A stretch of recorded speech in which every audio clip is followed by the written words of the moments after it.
அந்த steel leader லைனை வந்துட்டு லீடர் லைனாக மாற்றுறது. ஏன்னா இப்போ தனித்தனியாக எல்லாம் இப்போ செப்பரேட்டாக இருக்குது. இப்போ எடுத்து வச்சுருவோம். நான் வந்துட்டு இது ரொம்ப மெல்லிஸாக இருக்குது. இதை நம்ம 60 LB யூஸ் பண்ணி பார்த்துட்டு அப்புறம் அது நல்லா ஸ்ட்ராங்காக இருந்துச்சுன்னா இதை எதுக்காக நம்ம எங்கேயாவது பயன்படுத்துவோம். இப்போ 60 LBயில் இதை 2ஆக கூட மடித்து அப்புறமா செய்வோம். ஃபஸ்ட்டு அதை சிங்கிளாக செய்வோம். அதனால் ஃபஸ்ட்டு 60 LBயில் செய்வோம்.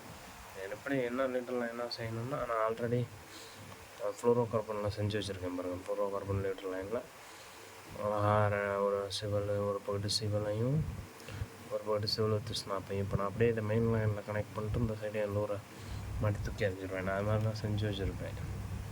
இன்னும் இங்கே இருக்குது பாருங்கள். இந்த மாதிரி இப்போ நம்ம அதில் செய்ய போகிறோம். செஞ்சு வச்சுக்கிட்டோம்னா நம்ம யூஸ் பண்ணிக்கலாம். இந்த அளவு நீளம் வச்சுக்கணும். ஆனால் நான் எப்போவும் என்னோடய ஒரு கை அளவுக்கு ஒரு கையை ஃபுல்லாக இந்த அளவுக்கு வச்சுருப்பேன். நான் அப்புறமா காட்டுறேன். ஃபுல்லாக காட்ட முடியாது. ஒரு கை நீளத்துக்கு எடுத்துப்பேன். ஒரு சைடு ஃபுல் கையிலேருந்து செஸ்ட் வரைக்கும் வச்சுருப்பேன். அவ்வளோ நான் எப்போ வச்சுக்குவேன். சரியாக இருக்கும். இதை வந்துட்டு நான் வேறு கட்டரில் கட் பண்ணுறேன். ஏன்னா அந்த நம்ம எப்போ யூஸ் பண்ணுற கட்டரில் கட் பண்ணால் ஒரு வேளை அது மழுங்கலாம். சொன்னால் நான் இதுக்கு இன்னொரு ஹெவியான கட்டரை வச்சு கட் பண்ணுறேன். ஆனால் ஹெவியாக தான் இருக்குது, கட் ஆக மாட்டேங்குது.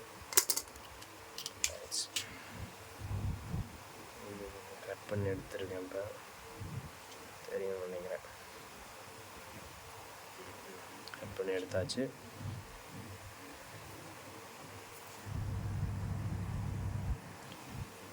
இப்போ ரொம்ப சிம்பிள் தான். இது நம்மளுக்கு வேணுங்கிற மாதிரியான ஒரு ஸ்டைலில் ஒரு நிமிஷம் இதுக்குள்ளேருந்து அந்த இதை எடுக்கவே இல்லை. அந்த க்ரம் பண்ணுற டூல் அது ஏன்னா அந்த பைப் மாதிரி இருக்கும்ல, அது முக்கியம். அதுதான் வச்சு நம்ம அதில் க்ரம் பண்ணியாலும் அது எப்படி எடுக்கிறது வித்தியாசமாக ஒரு பேக்கேஜாக இருக்குது. இதை எங்கிட்டு புழக்கிறது? இது தனியாக ஒரு காலத்துக்குள்ளே வச்சுருக்காங்களா?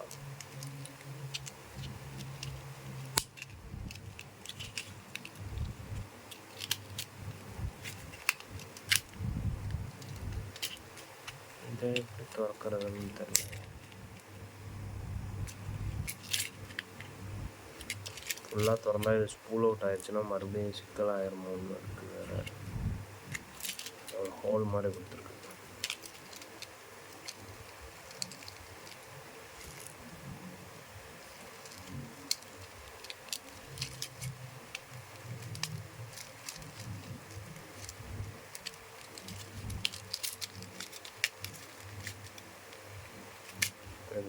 ஒரு நிமிஷம் இருங்க, நான் இதை வெளியே எடுத்துகிட்டு வரேன். இந்த இடத்துல ஒரு ஹோல் மாதிரி இருக்குது. இந்த இடத்துல அதில் ஓட்ட போட்டால் அந்த பிளாஸ்டிக் எடுத்துருது. அது வழியாக எடுத்துடலாம்.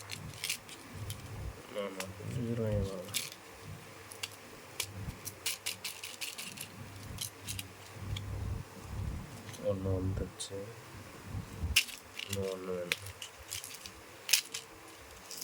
ரெண்டு எடுத்துட்டேன். ரெண்டு தான் வேணும் நம்மளுக்கு. ஒவ்வொரு ரெண்டுக்கும் ஒன்று ரெண்டு இருக்காங்களா? ரெண்டு. இப்போ ஓகே, இது நம்மளுக்கு எப்படி பிடிச்சிருக்கோ அப்படி இதை ரெடி பண்ணிக்க வேண்டியதுதான். இது எந்த அளவுக்கு ஃபஸ்ட்டு நாட் போட ஈஸியாக இருக்குன்னு நம்ம பார்ப்போம். அதுக்கப்புறம் நம்ம இதை நானும் புதுத்தான்ட்டு எனக்கு எந்த ஒரு ஐடியாவும் இல்லை. நான் என்ன நினைக்கிறேன்னா, நான் அதை எப்பவும் போல் இப்படி நார்மலாக வச்சு இப்படி பண்ணிடலாமான்னு யோசிக்கிறேன். ஆனால் அப்படி பண்ணும்போது இன்னும் கொஞ்சம் ஸ்ட்ராங் பத்தாது. அதனால் அட்லீஸ்ட் இதில் ஒரு 2 சுற்றியாவது டைட் பண்ணலாமா அப்படின்னு யோசிச்சுக்கிட்டு இருக்கேன். நானும் புதுசாக, அதனால் நான் என்ன பண்ணியிருக்கேன்னா, இது நம்ம நினச்சதோட பார்க்க தாங்க இது சின்னதாக இருக்க மாதிரி இருக்குது. நாட் போடுறதுக்கு ரொம்ப ஸ்டிஃபாக இருக்குது. நாட் போடவே சிரமமாக இருக்குது. நான் என்ன பண்ணியிருக்கேன்னா, அந்த க்ரிம்ப் பண்ணுற அந்த இதை வச்சு நசுக்கிடுவோம். ரிலீஸ் ஆகிறதுக்கு வழி இல்லை. இருந்தாலும் ஒரு சப்போர்ட் மாதிரி இருக்கணுங்கிறதுக்காக ஒரே ஒரு நாட் மட்டும் போட்டு வச்சுருக்கேன். அதில் தெரியும்னு நினைக்கிறேன்.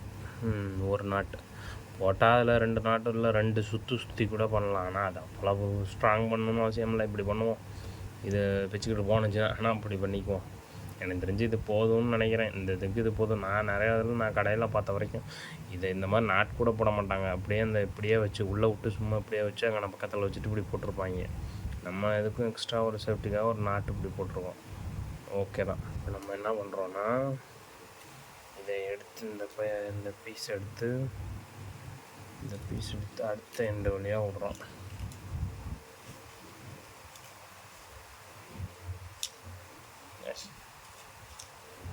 நம்மளால் ஒன்றாலே ரொம்ப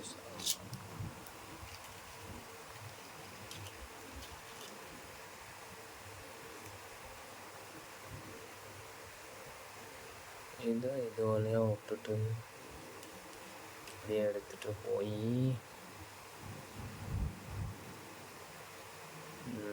தெரியும்னு நினைக்கிறேன். இப்போ எப்படி வருதா, இதையும் நல்லா அப்படி சாய்ச்சிட்டு அதுக்குள்ளார கொண்டுட்டு போயிடணும், ரெண்டையும் உள்ளார. நான் ஏன் தனித்தனியாக நான் வாங்கியிருப்பேன், தனியாக நான் வேறு லேட்டர் வாங்கியிருந்தேன்னா இந்த டூல் இது க்ரிம் பண்ணுற அந்த பழமாக இருக்கு பாருங்க, அது தனியாக வாங்குற மாதிரி போட்டிருந்தானுங்க.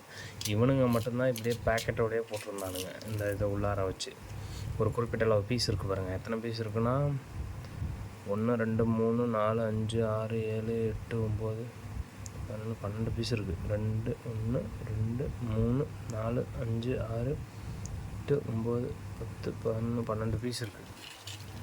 அதனால் இது ஓகே. எனக்கு நம்ம இதில் 6 லிட்டர் செய்யலாம்னு வச்சுக்கோங்களேன். 6 ஓகே. அதனால தான் இது உள்ளே இருக்கிறதுனால தான் வாங்கினேன்.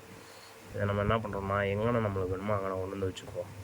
எனக்கு அதிகமாக இதில் கேப் வைக்கணும்னு பிடிக்கல. இந்த அளவுக்கு வச்சுக்கிட்டோம்னா சரியாக இருக்கும்னு நினைக்கிறேன். இந்த அளவுக்கு இங்கே நான் இதை க்ரிம் பண்ணி நல்லா டைட் பண்ணிட்டோம்னா ஓகே, பக்காவாக ரெடி ஆகிடும். நம்ம போட்ட ஒரு நாட்டு கூட தேவையில்லைன்னு சொன்னேன்ல, இதுக்கு நாட்டே தேவையில்லை தான். இப்படி இருக்குன்னா இப்படி இருக்கும். எனக்கு காட்டுறேங்களா, நாட்டே இல்லாமலும் அப்படியே போடலான்னு வச்சுக்கோங்களேன். நான் சும்மா ஒரு நாட்டு போட்டு வச்சுருக்கேன், ஒரு சப்போர்ட்டுக்கு டைரெக்டாக ஏதாவது தான் இருக்கிற மாதிரி. நம்ம பண்ணுறது தான் எல்லாமே. சின்னதாக ஏதாவது பண்ணி ஒரு வேளை அது பிடிங்கிச்சுன்னா அடுத்த நாட்டு போடணுன்னு கற்றுக்க வேண்டியதான். நான் இதுக்கு எந்த ரெஃபரன்ஸ்லாம் எதுவும் வீடியோலாம் பார்க்கல, அதனால தான் நானாக பண்ணுறேன். பேசிக்குவோம். எனக்கு இதில் நம்மளாக பண்ணுவோம், நம்ம ஒரு சாட்டிஸ்ஃபேக்ஷன் ஆகட்டும், நம்ம இஷ்டத்துக்கு நம்ம பண்ணுற மாதிரி. ஓகே, இப்போ இந்த அளவுக்கு வச்சுட்டு இதை டைட் பண்ணிவிட்டு அப்புறமா அதை கட் பண்ணிடலாம். அந்த அளவுக்கு வச்சுட்டோம்னா நல்லா வேணுங்கிற அளவுக்கு நல்லா உள்ளே கொஞ்சம் ஏற்றணும்னா எங்கன்னா வரணுமோ வச்சுட்டு க்ரம் பண்ணிட வேண்டியதான், அதை டைட் பண்ணிட வேண்டியதான். இன்னும் கொஞ்சம் கொண்டு போயிடலாம். ஏன்னா எனக்கு தெரிஞ்சு இந்த இடத்துல கேப் வைக்க அது போய் எதுலாம் இந்த கேப்பு போய் எதுலையும் சிக்கிறதுக்கு வாய்ப்பு இல்லை. இருந்தாலும் இன்னும் கொஞ்சம் உள்ளே கொண்டு போகிறது நல்லதுன்னு தோணுது. ஓகே, இப்போ சரியாக இருக்கும். நம்மளோட கட்டரை எடுத்து அதில் வச்சுட்டு நசுக்க வேண்டியதான். அதை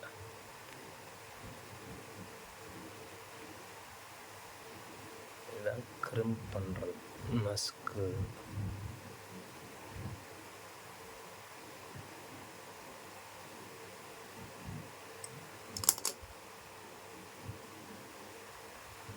தெரியும்னு நினைக்கிறேன். நல்லா நசுக்கியாச்சு.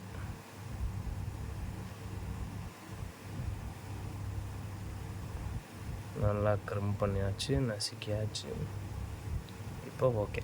இப்போ இது இந்த சென்டு ஃப்ரீயாக அங்கேயும் ஒரு ஃப்ரீ கேப் இருக்குது இந்த இதுக்குள்ளே, இந்த லூப்புக்குள்ளே. இதுவும் ரொம்ப டைட்டான இல்லை, நம்ம கூட அந்த ஒரு நாட்டு லூப்பும் அதுவும் ஃப்ரீயாக தான் இப்படி வேறு மூமெண்ட்டில் தான் இருக்குது. இது கட்டானாலும் அது ஒரு சேஃப்டியில். Okay, perfect. இப்போ இதை நம்ம கட் பண்ணிடலாம். கட் பண்ணிட்டேன்.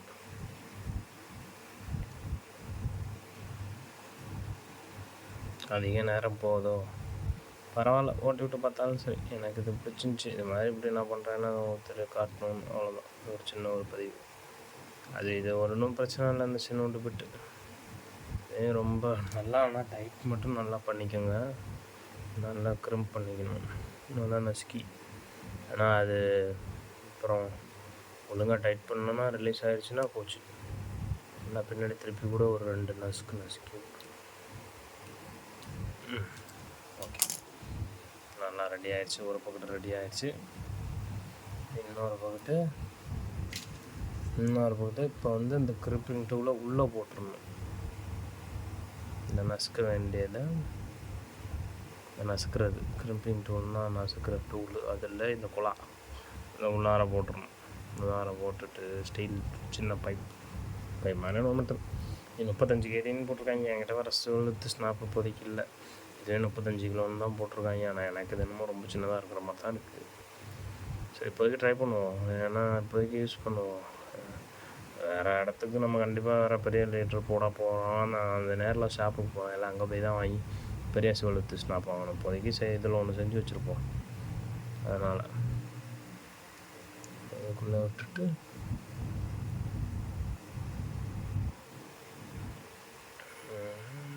இதில் நான் எப்படி சொன்னேன்னு வச்சுக்கோங்களேன். இப்படி தான் இந்த சிம் இப்படி வச்சுட்டு இதை அப்படியே வச்சுட்டு இப்போ அதில் லுக் அந்த இதை கொண்டு வந்து க்ரம் பண்ணிங்கன்னு வச்சு க்ரம் பண்ணிட்டோம்னாலே அவ்வளோதான். சிம்பிளாக அப்படி தான் இருக்குது. நான் அங்கே கடையில் உள்ள லீட்டர் லைன் பார்த்தா இப்படி தான் பண்ணியிருக்காங்க.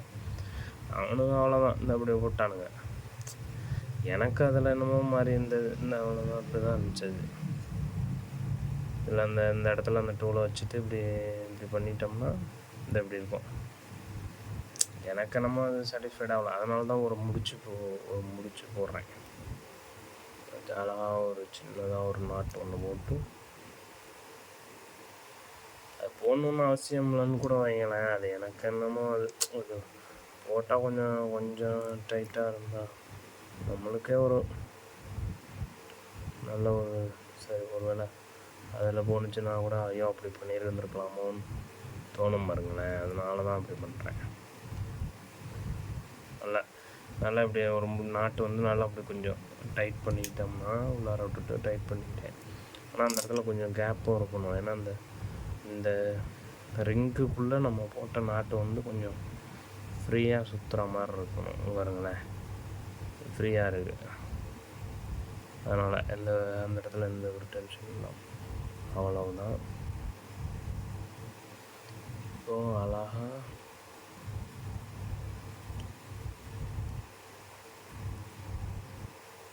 நம்ம இதை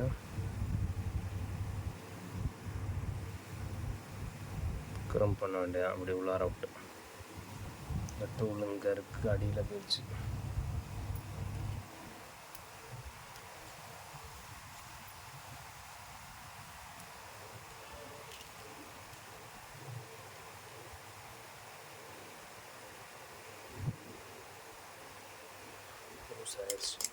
லைட்டாக டைட் பண்ணிக்கலாம். நான் ரொம்ப நாட்டு வந்து ரொம்ப பெருசாகவும் வேணாம், ரொம்ப சின்னதாகவும் இல்லாத மாதிரி ஒரு குறிப்பிட்டதும் இது ஓகே. இப்போ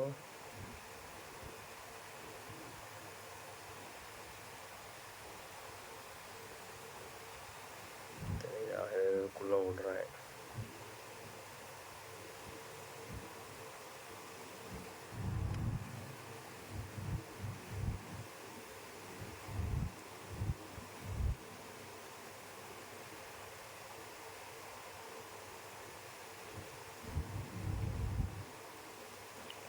எங்கன்னா வரணும் கொண்டு வந்து வச்சுக்கிறேன்.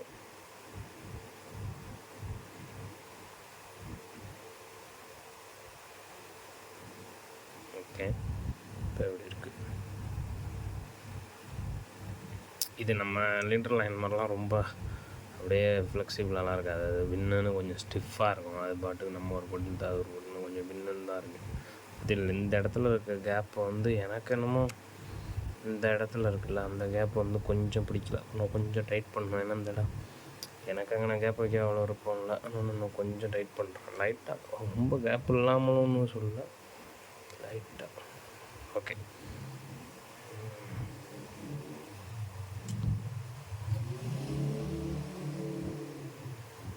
ஓகே, இப்போ பர்ஃபெக்டாக இருக்கும் தெரியும்னு நினைக்கிறேன். இப்போ இந்த இடத்துல லூப்பில் கேப் இருக்குது. நம்ம போட்ட அந்த நாட்டோட லூப்பில் கேப் இருக்குது. எல்லா பக்கமும் இங்கே நல்லா இருக்காங்க, இந்த கேப் இருக்குது. ஓகே, இப்போ இதை கம் பண்ணிடணும். எப்பவும் போல் இந்த கட்டரில் இருக்கும் இது மாதிரி ஃபோக்கஸ் ஆகும்ட்டு இந்த மாதிரி இதில் வச்சுட்டு நல்லா ஃபுல்லாக கார்னர்லேருந்து நல்லா ஃபுல்லாக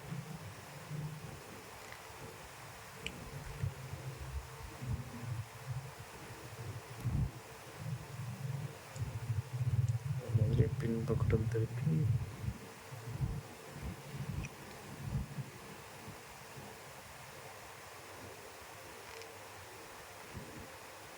நல்லா க்ரம் பண்ணியாச்சு. அவ்வளோதான், பர்ஃபெக்டாக முடிஞ்சிச்சு. தெரியும்னு நினைக்கிறேன்.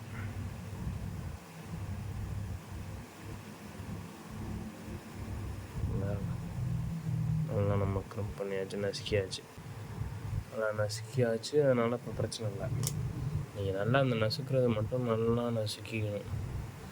ஏன்னா அதுதான் நம்மளுக்கு ரொம்ப முக்கியம். அப்புறம் போச்சுன்னா போச்சு. ஓகே, இப்போ இதை கட் பண்ணிடுவோம். எக்ஸஸாக இருக்குல்ல, இந்த இதில் இருக்க பாருங்கள் எக்ஸஸாக, இதை வந்துட்டு நம்ம கட் பண்ணிடுவோம். அப்புறம் இன்னொரு விஷயம் என்னென்னா, இந்த மாதிரி இப்போ நம்ம அந்த வேஸ்ட்டாக எக்ஸஸாக அந்த பீஸை கட் பண்ண பாருங்க, அந்த கட் பண்ண பீஸை ரொம்ப கேர்ஃபுல்லாக நீங்கள் வந்துட்டு அதை டிஸ்போஸ் பண்ணணும். தூக்கி எதுலையாவது பத்திரமா எங்கிட்டாவது தூக்கி பண்ணணும், இல்லையா இல்லை ஆளுங்க நடமாடாத கரெக்டான இடத்துல டிஸ்போஸ் பண்ணுங்கள். ஏன்னா த்ரோ பண்ணுங்கள், வெளியே தூக்கி போடுங்க. ஏன்னா இது வந்துட்டு ரொம்ப ஷார்ப்பாக இருக்கும்.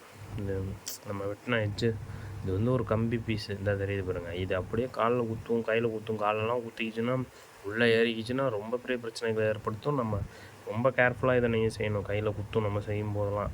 நல்லா கேர்ஃபுல்லாக யூஸ் பண்ணுங்கள். எப்போவுமே எல்லாத்துலேயுமே நல்லா கேர்ஃபுல், நம்ம சேஃப்டியை பார்த்துக்கோங்க.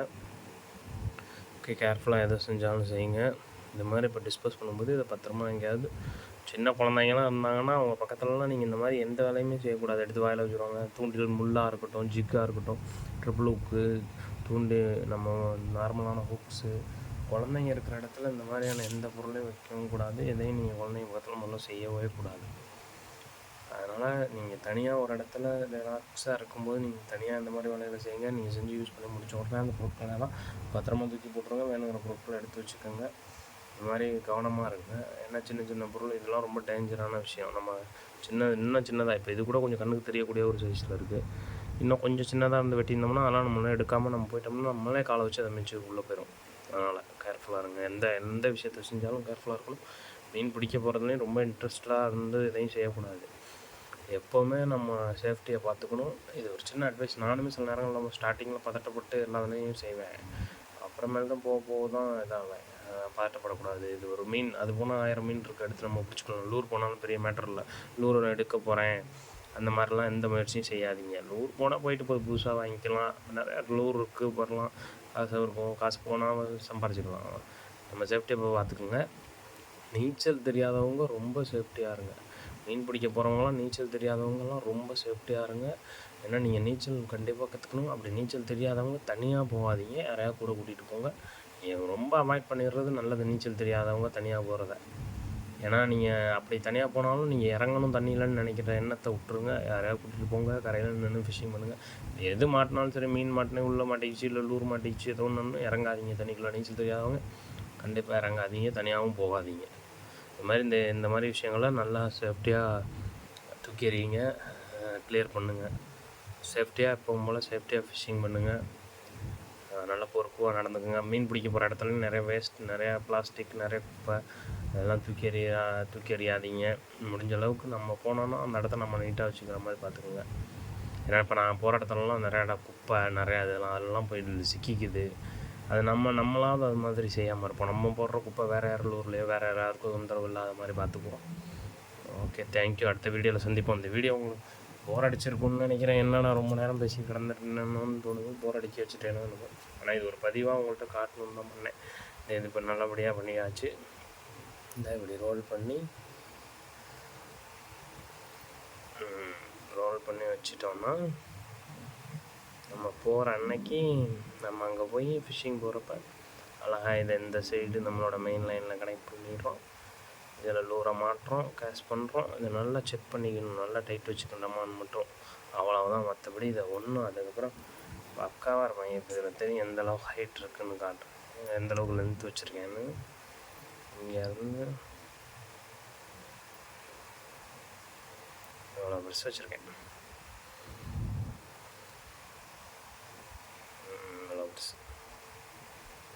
ஏன்னா நான் கொஞ்சம் லென்த்தாக தான் லீட்ரு போட்டிருப்பேன். ஏன்னா ஏதாவது நான் லாங்குவேஜ் தான் அடிப்பேன், அதனால் கொஞ்சம் லென்த்தாக கீழே விட்டு, அதனால தான். ஓகே, இந்த வீடியோவை அவ்வளோ பொறுமையாக பார்த்ததுக்கு நன்றி. நான் தான் 2 இது மாதிரி ஹெவியான செவில் வித் ஸ்னாப்பு வாங்கி செஞ்சு வச்சுருக்கேன். இது மாதிரி நீங்களும் யூஸ் பண்ணுங்கள். உங்கள் லைன் கட் ஆகிற மாதிரியான சூழ்நிலைகள் வந்தால் இது மாதிரியான ஒரு விஷயத்தை பயன்படுத்துங்க. இது மாதிரி கடையிலே விற்கிது, அது மாதிரி வாங்குறத விட இப்படி செய்யும்போது நம்ம அதில் வந்து சின்னதாக ஒரு பாடம் கற்றுக்கலாம். எனக்கு இந்த மெத்தட் பிடிச்சிருக்கு, இது மாதிரி நம்ம அந்த மாதிரி செய்வோம். நான் வந்து லைன்லாம் இருக்குது, இன்னும் 60 LB இருக்குது, 40 LBயில் இருக்குது, எல்லாத்துலேயும் செஞ்சு வச்சுருப்போம். Okay, thank you. வீடியோ அவ்வளோ நேரம் பொறுமையாக பார்த்ததுக்கு நன்றி.